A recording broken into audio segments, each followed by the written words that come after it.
Today we will discuss how to beat the impossible Mario Maker level. If you'd like to just see how to clear the level, you can jump right to the time shown on the screen now, though I do recommend sticking around just to see how creative this level creator was with actually hiding the path. So the journey did start when I saw this Reddit post. It was titled, "My GF and I just wasted 2 hours trying to clear this. Anyone here want to try?" Normally I don't like speedrun levels, I was going to scroll by, but I saw there was 0 clears with over 8,000 attempts, so this was enough to draw me in. So I started playing the level, and after 14 minutes I got this run. I did upload this video a few days ago. You can skip it if you don't want to watch it again, but it only took me 14 minutes and I thought I finally had the level beat. As I was playing the level, I was like, this isn't even that hard at all.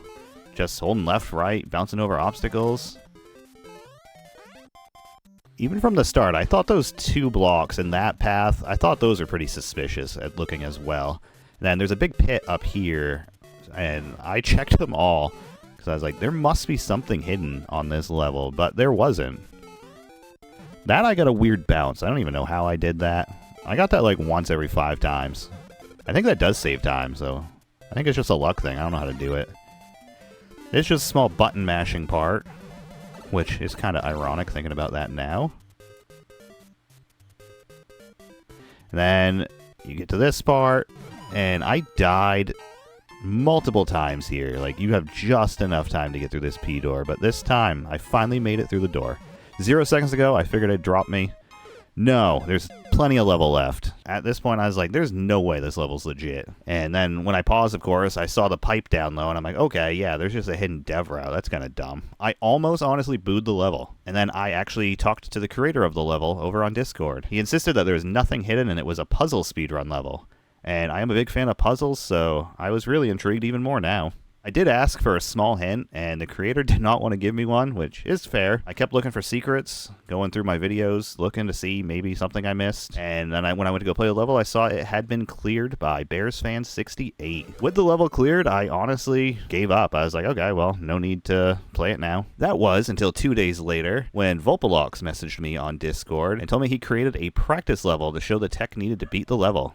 So I checked out the level to see what the tech was, and it turns out I was in the right direction. All you had to do was not hit this on-off. Like, as you can see, I did try this.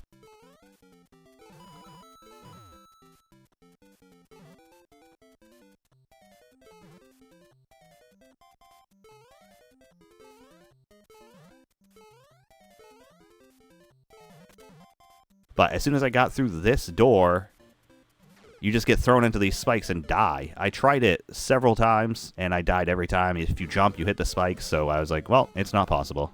But seeing that it was actually possible, I spent about 300 attempts on this, just pressing jump as little as possible to see if I could get over this gap, and I got it 3 or 4 times. I wasn't really consistent. So to get through this, I was usually crouching and jumping, trying to get a little bounce, which you can see you do get sometimes. But this time I held left by accident, and it bounces you over the gap. You don't even need to do anything, you just hold left. It's free, anyone can do it. With that out of the way, the POW jump is pretty easy. Hold jump as you run off of this, and you can make that. So you don't need to go into the corner like I was doing. So finally, I beat this level, and then I figured it was time to play the real one. See what was after that P door. And that's when I saw the Muncher Lido jump with only 5 seconds to go with no lineup at all. To a good player, that might not be too hard, but for me, that seemed impossible, again. But the rest of the level had an easy solution. Started thinking of what to do different. We tried to get the mushroom over to get a damage boost. Then that's when I remembered the Shellmet that you could possibly get because there was a spring. However, if you damage boost to it by hitting the spike, you didn't get enough time to get the Shellmet to go back or you'd lose it. But the trick was to hold right and slide into the piranhas, which gives you enough time to damage boost and get back through the door. So I figured, okay, that's it. Timed out.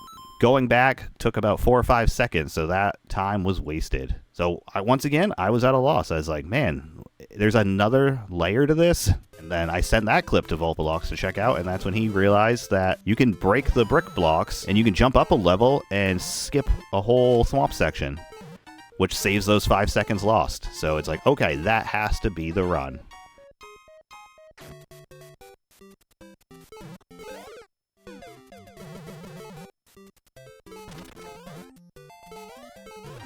So with that final trick done, all it came down to was just putting the perfect run together. Since this was a 60-second level, getting back there required perfect inputs every single time. So one little mistake and you would lose the entire level. I failed over and over and over just trying to get to the end. And as you can see in the background, I got to the end a lot, and I kept dying and dying and dying. After failing at the flagpole, I decided to take the night off, and I was coming back the next day. And the level still only had the one clear, about 10,500 plays. So people were playing it all night, still trying to get that second clear, and I figured I need to make it. I gotta get the second clear. Then finally this run happened. Not that run, it was the next one.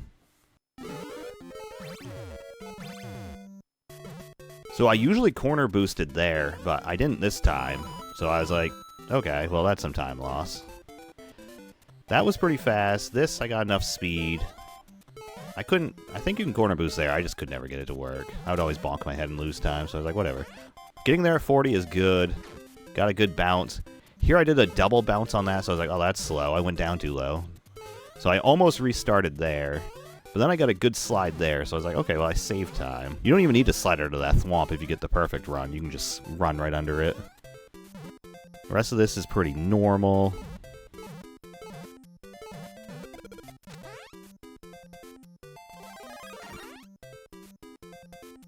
I got a perfect piranha. The rest of this run was pretty good. I got the 3 bounce across. Maybe that was 4. This I got pushed a little to the right, so I was like, man, this is not the run, but I need to keep getting the practice. But I got here with 5 seconds, and I knew if I got here with 5, I could beat the level. And there it is, 000, and I beat the level finally. All in all, I spent about 6 hours playing this level, 2 of which I knew what I was doing. That's how long this level took to beat. And a 59,939, I like it. Good level. And that is how I became the second person to beat this level. And now the clear rate is, I think, 0.01. There it is. 2 clears. Now that you know what the level is, I challenge everybody to check it out. Shout out to Vulpolox for helping me with this level. And thanks to Abraham as well for creating such a cool puzzle level.